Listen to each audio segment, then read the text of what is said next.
Diners at this outdoor cafe like more than the food. They also like the cutlery. I think it's great. It's actually a nicer texture.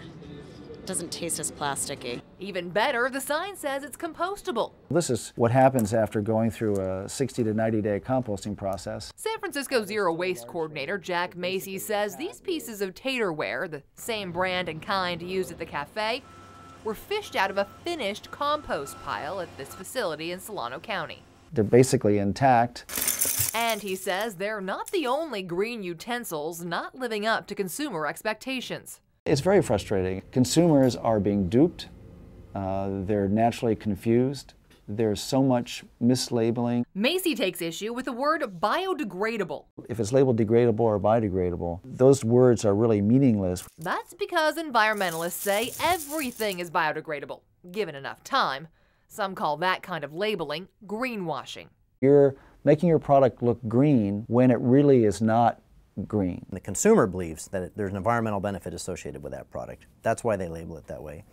And Scott Smithline of Californians Against Waste says even many utensils certified as compostable by third-party testing aren't breaking down under commercial composting conditions. I'm not really aware of any composter that wants compostable utensils. One reason: so they need to have a certain thickness for function, but that same thickness then acts as a barrier to microbial degradation. Another reason, a disconnect between certification standards and reality. Utensils are certified compostable if tests show they break down within 180 days at a commercial composting operation, but the average commercial composting cycle is less than half that. A study last year in San Diego found none of the 27 certified compostable utensils put through a normal 60-day composting cycle showed any sign of degradation. So why the discrepancy? Smithline says it's about money. A composter's goal is to make good quality compost as quickly as they can. That's how they make money. Now, composters say utensils account for just about 1% of all food scrap recycling, not enough to warrant changing the system. But what happens to all those utensils that get sent to commercial composters?